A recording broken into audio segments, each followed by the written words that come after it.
We must tread carefully regarding the suspect now charged with the murders of 3 children and the attacks on others. The Prime Minister, the Home Secretary, and law enforcement were all aware of the terror-related aspects associated with Axel Ruder-Cabana, yet the information has been obscured. There's a sense that Keir Starmer and the Home Secretary fully grasp the gravity of the situation and the details that have come to light. What if everything you thought you knew about the Southport stabbings is fundamentally flawed? This case, which has horrified the nation, has spiraled into unexpected chaos, leaving both investigators and the public racing to make sense of it all. Before we dive deeper, I need to ask a small favor. If you appreciate this content, please take a moment to like this video and subscribe to the channel. Over 98% of you are watching without subscribing. It costs you nothing but makes a monumental difference for us. Did you hit that subscribe button? Great, thank you. Now, let's get back to the unfolding drama. As the suspect's court appearance was mysteriously delayed, startling new evidence emerged, threatening to dismantle the official narrative. From the discovery of terrorist materials on computers to alarming warnings issued to Parliament, this story is far from over. The suspect's court hearing took an unforeseen twist that left observers scratching their heads and raising more questions than answers. Anticipation had been building among the public and the media, but instead of the expected proceedings, the court announced a delay citing an unexplained illness. This sudden change ignited a flurry of speculation surrounding the suspect's mental state and his willingness to face justice. Conflicting reports began to swirl about the suspect's behavior during the hearing. Some media outlets suggested he defiantly denied the charges, while eyewitness accounts painted a different picture, indicating that he refused to utter a word at all. This discrepancy highlights the pervasive challenges in covering high-profile cases and the ease with which misinformation can spread. The suspect's silence speaks volumes. By choosing not to engage with the court, he might be employing a calculated legal strategy. This tactic, whether aimed at maintaining a defense narrative or avoiding self-incrimination, leaves both prosecutors and the public grasping for clarity about his motivations and state of mind.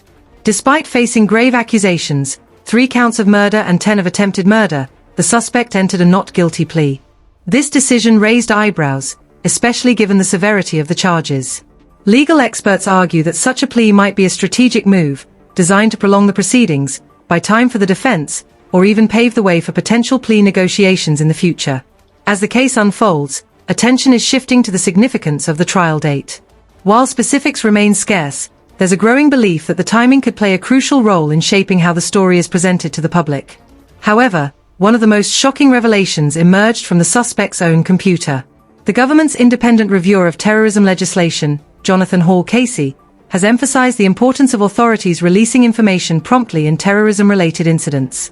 Investigators unearthed terrorist materials, including instructions for creating explosives and a so-called jihadi manual, which had been in the suspect's possession for 3 years before the stabbings.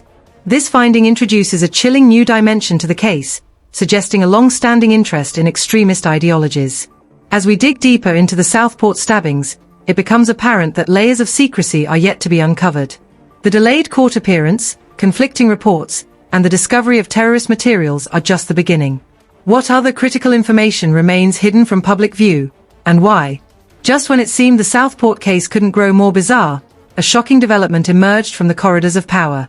The suspect's name has mysteriously vanished from official records. What are they trying to conceal, and why go to such extreme lengths? The unprecedented level of secrecy surrounding this case is alarming.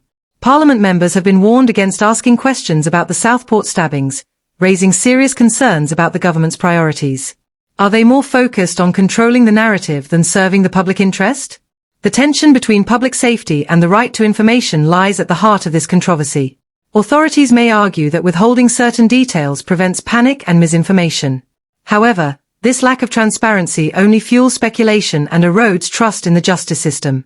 Perhaps the most baffling aspect of this case is the decision to scrub the suspect's name from court listings. This is highly unusual, especially considering the suspect is 17 years old. While the Children and Young Persons Act of 1933 typically restricts naming minors in legal proceedings, at 17, the suspect is on the verge of adulthood. So why grant this extra layer of protection? The application of the Children and Young Persons Act here doesn't add up. It feels as if authorities are bending the rules to shield the suspect's identity. What about this individual's background is so sensitive that it warrants such extraordinary measures?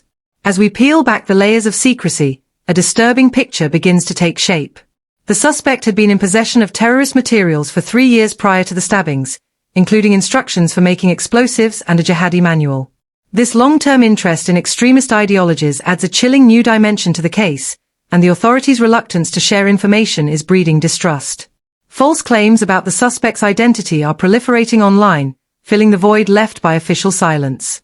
Experts warn that excessive secrecy could backfire, undermining public confidence in the justice system. As we approach the conclusion of our investigation, we're left with more questions than answers. Why are Parliament members being muzzled? What's the true reason behind the suspect's anonymity? Most importantly, what else are they hiding from us about the Southport killer? As the Southport case continues to unravel, a curious coincidence emerges. The trial date aligns perfectly with the US presidential inauguration, raising concerns about potential media coverage. Will this high-profile political event overshadow the Southport trial, pushing it to the sidelines of public attention? This troubling prospect forces us to confront uncomfortable questions about transparency in our legal system. Are we witnessing a deliberate attempt to minimize scrutiny of the Southport case, or is it merely an unfortunate scheduling conflict? Either way, the implications for justice and public understanding are significant. As this investigation unfolds, one thing is clear: we must remain vigilant. The layers of secrecy surrounding the Southport killer case demand our scrutiny. Only by asking tough questions and challenging official narratives can we hope to uncover the truth behind this shocking crime.